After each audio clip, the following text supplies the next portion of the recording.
Hello and welcome. Today's topic is our nucleus of cell. Nucleus is the main component of cell. It is also known as head office or command center of cell. It is highly dense or it's a compact structure. It may be rounded or oval or elongated or lobulated shape. It is 4 to 10 nanometer in diameter and all cells of our body has nucleus except red blood cell RBC. Okay. Skeletal muscle cells has multiple nucleus. Now, nucleus of a cell consists of nuclear membrane, nucleoplasm, chromatin and nucleolus. मेरे कहने का मतलब ये है कि ये जो nucleus है ये एक कोशिका का सबसे महत्वपूर्ण कंपोनेंट है, मतलब एक चीज है। जो आप ये फोटो में देख रहे हो कि पूरे कोशिका के अंदर तरह तरह के सेल ऑर्गेनेल्स है और बीच में एंडोप्लाज्मिक रेटिकुलम से घिरा हुआ एक बीच में पर्पल कलर का जो आप देख रहे हो इसको हम कहते हैं न्यूक्लियस। ये बहुत ज्यादा डेंस होता है, बहुत घना होता है, मतलब बहुत ही कॉम्पैक्ट स्ट्रक्चर होता है। कुछ कुछ कोशिकाओं में ये न्यूक्लियस थोड़ा गोल होता है, थोड़ा अंडा जैसा होता है, थोड़ा लंबा होता है, थोड़ा बहुत सारा पेचीला हुआ ऐसा होता है। ठीक है, तो इसका जो साइज है 4 से 10 नैनोमीटर तक ही है। हमारे शरीर में जितने सारे कोशिका है हर कोशिकाओं में न्यूक्लियस रहते हैं, सिवाय हमारे खून में जो रेड ब्लड सेल है, लाल कोशिका, इसमें न्यूक्लियस नहीं होते। सारे मांसपेशियों में जितने सारे कोशिका है हर एक कोशिका के अंदर एक से बढ़कर बहुत अधिक न्यूक्लियस है। ठीक है, और न्यूक्लियस के अंदर क्या रहते हैं भाई? एक पर्दा न्यूक्लियर मेम्ब्रेन, फिर इसके अंदर थोड़ा सा पानी न्यूक्लियोप्लाज्म और कुछ होता है क्रोमेटिन और एकदम सेंटर में होते हैं nucleolus. As you can see this photo, this is the entire structure of cell nucleus. It has multiple pores which is known as nuclear pore. In the center of this nucleus you can see the nucleolus.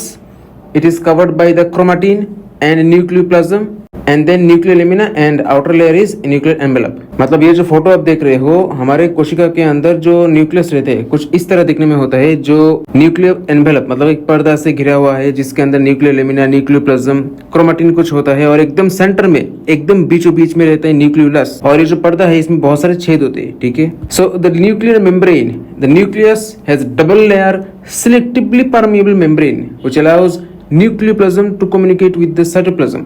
Now the space between outer nuclear membrane and inner nuclear membrane space is known as perinuclear space.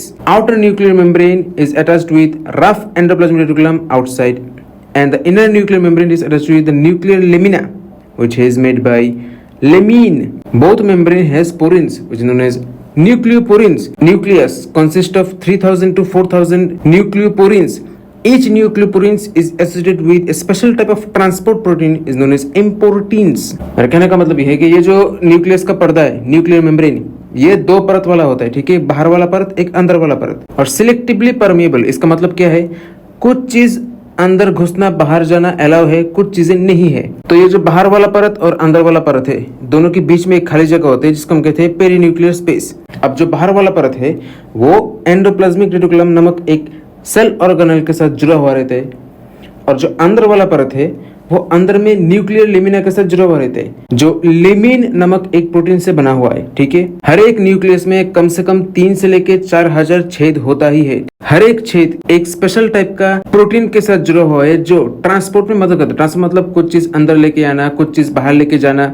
तो इस protein को हम कहते हैं importin. Now the nucleoplasm which is also known as nuclear hyaloplasm, it's a viscous fluid, highly viscous fluid inside the nucleus just like cytoplasm.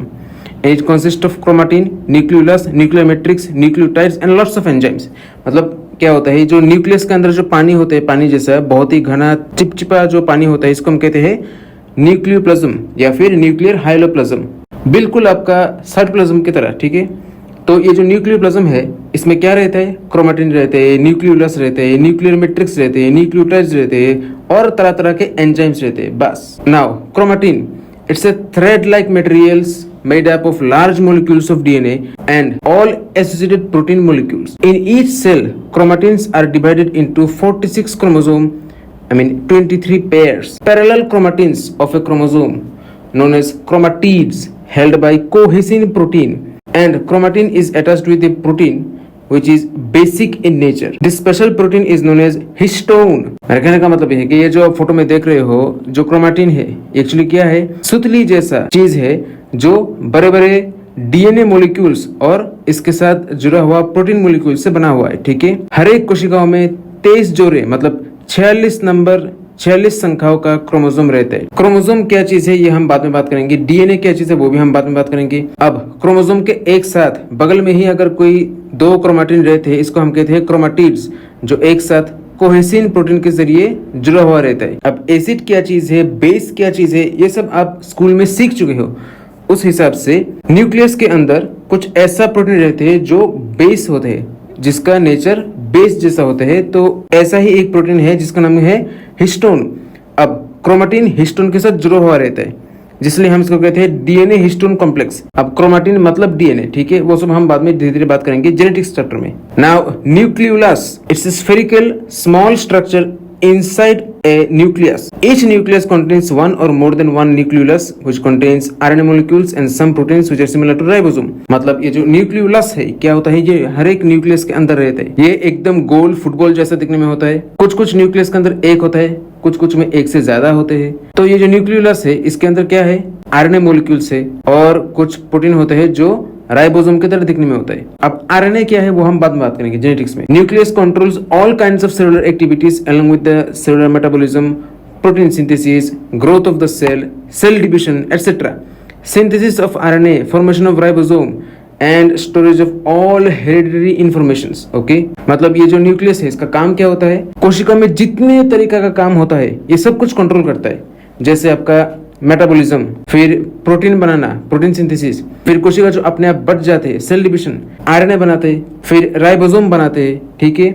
और हमारे पूर्वजों में जितने सारे पूर्वज है, सब के सब इंफॉर्मेशन, अच्छे गुण, बुरे गुण, सब कुछ एक साथ जमा रखता है, ठीक है। So I hope you little bit understand about the nucleus and see you till then, bye.